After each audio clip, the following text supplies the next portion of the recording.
5 commanders, 5 civilizations, 5 engagements with the most advanced military force in human history. Genghis Khan, who invented targeting enemy logistics in real time on the Mongolian steppe. The Roman general, who turned a tactical defeat into a siege in 6 hours. Ivar the Boneless, who conducted strategic reconnaissance against a carrier strike group and lived to sail home. Ramesses II, who drove a golden chariot alone toward Apache helicopters because he believed the gods could not let him fail. And Alexander the Great, who studied the U.S. military for 3 hours, found an 11-minute gap and then threw away everything he knew on the 3rd day because his enemy had already prepared for everything he was. Each of them, alone, lost the battle. Each of them learned something the others didn't have. Now, in a scenario that has never happened in the history of warfare and never could, all 5 commanders and elements of all 5 armies have been brought together in the same place at the same time with the same enemy. 60,000 warriors. 5 military traditions spanning 800 years of human history. And, for the first time, the after-action reports from every previous engagement. They know what's coming. All of it. The question this finale answers is not whether the U.S. military wins. It always wins the battle. The question is what happens when an enemy with 5 sets of homework finally sits down to take the test. The 5 commanders meet for the first time in a command tent erected on a plain that resembles in some way a piece of terrain each of them has fought on before. Flat, open, defensible high ground at its edges. The interpreter chain required for this meeting is the most complex ever assembled. Mongolian, Latin, Old Norse, Egyptian, and Greek, with English as the bridge language. 6 translators working in relay. Genghis Khan arrives first and says nothing for the first 20 minutes, watching the others arrive. Alexander arrives last, dismounts from a horse that is not Bucephalus. Bucephalus did not survive the journey, a detail that visibly affects him for the only time in the entire finale, and takes his seat without ceremony. The Roman general lays out a map. Ramesses II does not sit. Pharaohs do not sit in councils. He stands at the head of the table by divine right and nobody objects.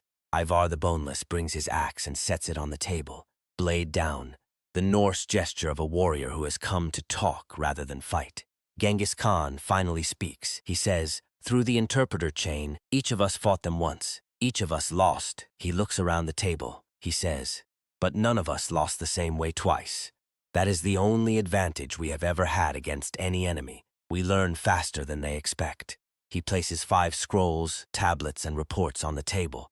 The after-action accounts from all 5 campaigns, translated into a shared format over the preceding weeks by a joint team of historians none of the commanders have met.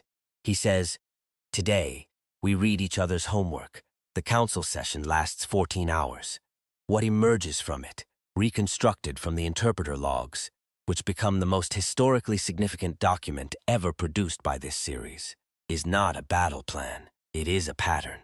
Genghis Khan identifies it first. He says, "In every engagement, the enemy's flying machines and thunder weapons were decisive in the first hours and irrelevant by the 3rd day." Ramesses II asks why. The Roman general answers, "Supply.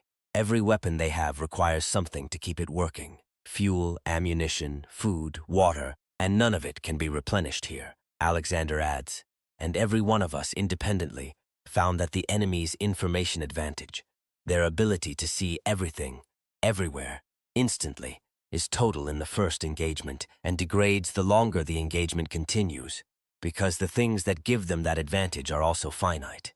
Ivar says, "The helicopter that hovered over my ship for 6 minutes was burning something the entire time it hovered." Ramesses says, "The Apache that landed outside Thebes for 40 minutes did not fly again that day." Genghis Khan says their strength is a candle, bright, but it burns down. He looks around the table. He says none of us alone had enough men, enough patience, or enough time to wait for the candle to burn down without being destroyed first. He pauses. He says, "Together, we might." What the 5 commanders develop over the following hours is not a single battle plan. It is 5 battle plans, sequenced, each commander's force taking a turn, in an order determined by which approach burns the most American resources for the least cost in their own forces, with each subsequent wave benefiting from the depletion caused by the one before it. Ivar's longships go first, not to fight, but to force the carrier group's aircraft into the air, burning fuel and ordnance on what both sides know is a reconnaissance probe, rather than an attack. Ramesses' chariots go second, drawing Apache and artillery fires at maximum range, the way the Egyptian chariot charge did at the Battle of Kadesh, except this time deliberately, knowingly, as a sacrifice play designed to consume munitions rather than achieve a breakthrough. The Roman legion goes third, advancing in testudo, absorbing direct fire the way it did before, but this time withdrawing immediately into prepared fortifications the moment contact is broken, forcing the Americans to either pursue into a prepared position or disengage. Genghis Khan's cavalry goes fourth, using the gaps created by hours of American resource expenditure to conduct the kind of dispersed, evasive, attritional cavalry actions that worked on the Mongolian steppe, except now against a force that has been engaging continuously for most of a day. And Alexander goes last, with the Macedonian phalanx and whatever companion cavalry remains executing the oblique attack, the hammer and anvil, against an American force that has, for the first time in the series, been fighting continuously for hours rather than responding to a single engagement. Alexander, presenting this final phase, says, "I go last because I am the only one of us who has already shown them what I do. They will be ready for it." He pauses. He says, "But they will be tired, and tired is a kind of unready that no amount of preparation fixes." The American command, a joint task force commander overseeing assets from all 5 previous engagements, consolidated for what intelligence assessments have identified as a coordinated multi-force action, receives the first contact report at dawn. Viking longships, approximately 200, approaching from the sea. The American response is exactly what 5 commanders predicted it would be. FC-18s. Scramble, the carrier group's defensive systems activate, helicopters move to intercept. The longships do not press the attack. They probe, withdraw, probe again from a different angle, withdraw again, for 3 hours.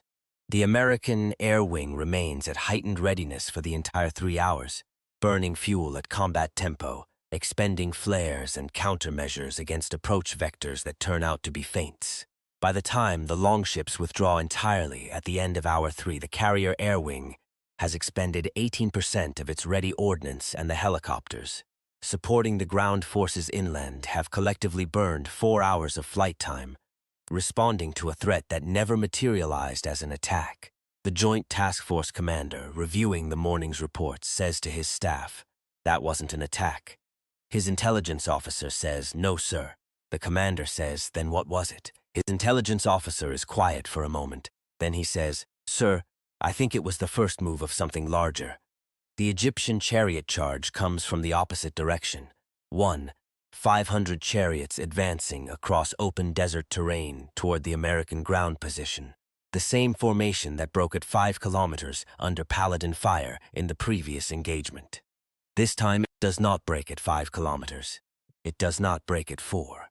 The chariots continue advancing under sustained artillery fire, taking losses that would have stopped the formation in the earlier engagement, because Ramesses has briefed his chariot commanders on exactly what is going to happen, and exactly why they are doing it anyway. The charge is not trying to reach the American line. It is trying to make the American artillery fire as many rounds as possible for as long as possible. By the time the chariot force withdraws, having lost approximately 40% of its strength, a casualty rate that in the previous engagement would have been considered catastrophic and unacceptable. The M109 Paladins supporting the ground force have expended 31% of their total ammunition load. The Joint Task Force commander receives the ammunition status report and the casualty report from the Egyptian charge in the same briefing. He looks at both numbers for a long moment. He says, "They're trading their men for our ammunition." His fire support officer says, "Yes, sir." The commander says, "That's not how ancient armies fight." His intelligence officer says, "Sir, I don't think this is an ancient army anymore. I think this is 5 ancient armies that spent a month becoming something else."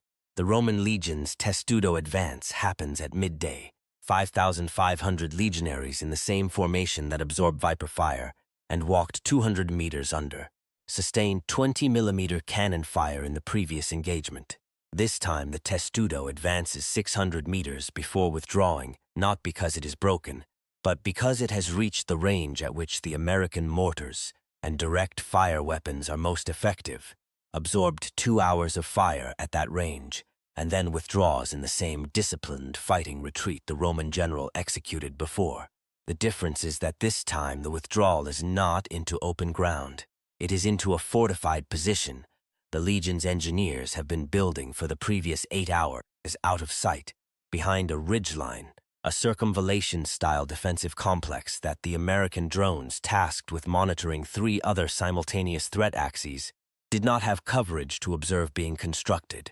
By the time the Legion withdraws into it, the American ground force has expended a further 22% of its small arms and machine gun ammunition, engaging a testudo formation that, by design, was never going to reach them. The Joint Task Force commander, now 8 hours into continuous multi-axis engagement, calls for a logistics status report from all elements. The answer that comes back is the first piece of information in the entire series that has made an American commander go quiet for a full minute. Ammunition, 54% remaining across the force. Aircraft fuel, 61% remaining. Continuous operational tempo, 8 hours with no rest cycle for any element. He says finally, "How many more of them are there?"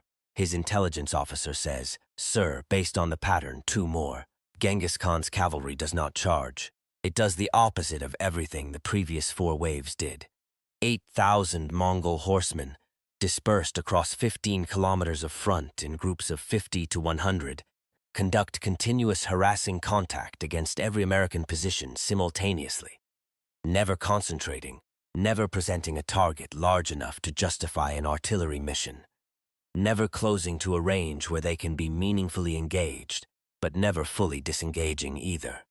For 6 hours, every American unit on the line is in intermittent contact with small groups of horsemen who appear, loose arrows from maximum range, and vanish before a response can be coordinated.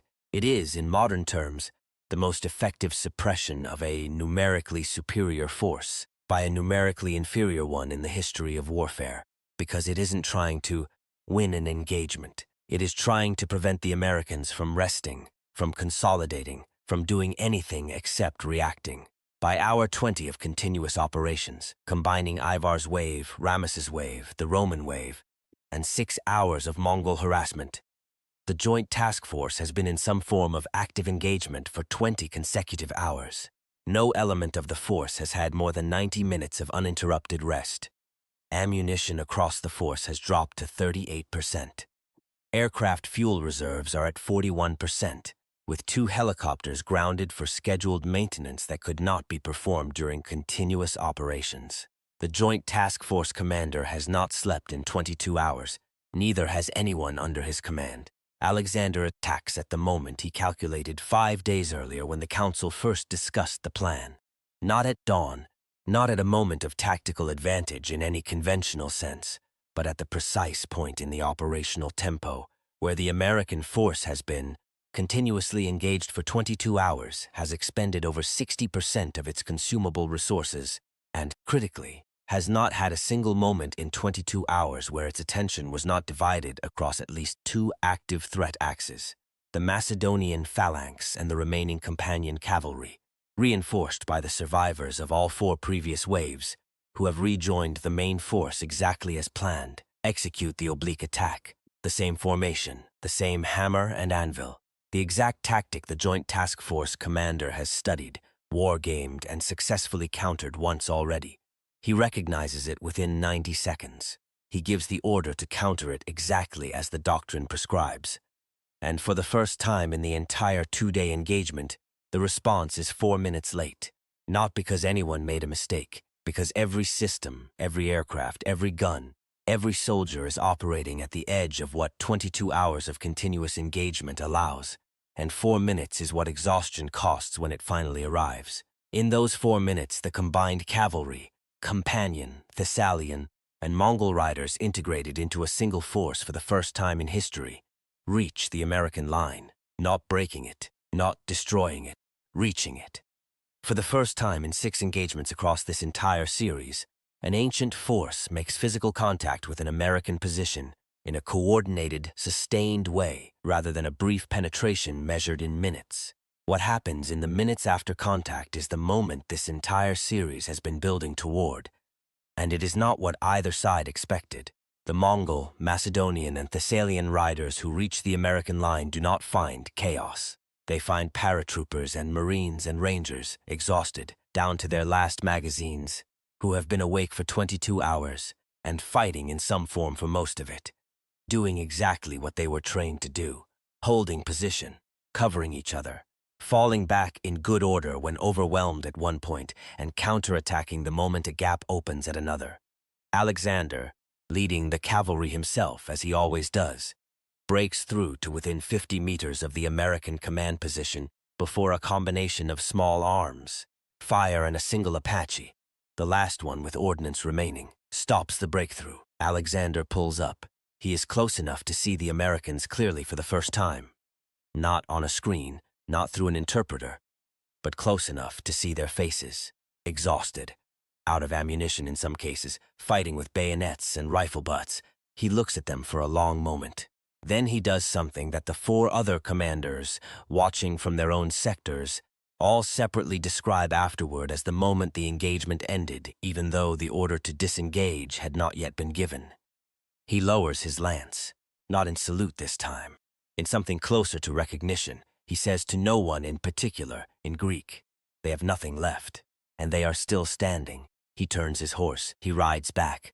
The other commanders, watching, do the same, without an order, without a signal. 5 armies simultaneously on every front begin to withdraw. The 5 commanders meet one final time that evening, in the same tent. The mood is different from the first council. They are not planning anything. Genghis Khan speaks first. He says, "We did everything right." Alexander says, "We did," Genghis Khan says, "and we did not break them." Ramesses says no. Ivar says, "But we came closer than any of us came alone." The Roman general says, 22 hours. Alexander is quiet for a long time. Then he says, "I have fought 20 battles. I have never fought an enemy that had nothing left and did not break." He looks at the others. He says, "In every army I have ever commanded, in every army any of us has ever commanded, a force with 38% of its supplies, 22 hours without rest, and an enemy inside its perimeter is a force that is about to rout." He says, "Theirs did not rout." Genghis Khan sighs, "Why not?" Nobody answers for a long moment. Then Ramesses II, the living god, the pharaoh who believed his civilization could not lose because of what it had built, says quietly, "Because they were not fighting for a king. They were not fighting for an empire. They were fighting for the man next to them, and that does not run out." The tent is silent. Alexander says finally, "That is the thing none of our after-action reports mentioned, because none of us thought to ask what they were fighting for. We only asked what they were fighting with." The Joint Task Force Commander's after-action report, declassified and released 3 years later, becoming the most studied military document of the decade, contains a section that every news organization in the world quotes in full. It reads, "At hour 22, minute 4, this command was at 38% ammunition, 41% fuel, had received 0 hours of organized rest in 22 hours, and had a hostile cavalry force inside the perimeter within 50 meters of the command element. By every metric this command has used to assess combat effectiveness in every previous conflict, this force should have broken. It did not break. Every soldier and Marine in contact at that moment held position, covered their element, and continued the mission with the equipment and ammunition they had remaining. I have commanded soldiers in 3 wars. I have never been more proud of a unit, and I have never been more aware of how close we came to finding out what happens after that pride runs out." To the report's final line, the line that becomes the headline on every front page, reads simply, "We won." I do not know what would have happened at hour 23. 6 videos, 6 engagements, 5 commanders separated by 1,800 years of human history, who never lost a battle until they fought the same enemy and lost 6 times. And in the 7th engagement, when all 5 of them combined everything they had learned, when they identified the one true vulnerability of the most powerful military force in human history and attacked it with perfect coordination, they came within 4 minutes and 50 meters of doing something that should have been impossible. And they still didn't do it. not because the technology was too advanced. Technology was never the real subject of this series, even when it looked like it was. The real subject was revealed in the very first video, when a Ranger Battalion commander had Genghis Khan in his sights and chose not to take the shot. And it was confirmed in the last one, when Alexander the Great looked at an exhausted, out-of-ammunition American line that refused to break, and realized that what he was looking at could not be explained by any military doctrine he had ever studied. Every civilization in this series built something extraordinary. Rome built roads and walls that still stand 2,000 years later. Egypt built monuments that will stand for 2,000 more. The Mongols built the largest empire in human history. The Vikings reached a continent 500 years before anyone else. Alexander built a legend that every military academy on Earth still studies. And the thing that stopped all 5 of them, combined, working together, with perfect intelligence and perfect coordination, was something none of them built. It was something that can't be built. It can only be chosen by ordinary people, one at a time for each other, under conditions that make choosing it cost everything. Genghis Khan was right. None of them lost the same way twice, but they all lost the same way once, to the same thing. This is the last video in the series. Thank you for 6 engagements, 5 commanders, and 1 answer that took all of them to find.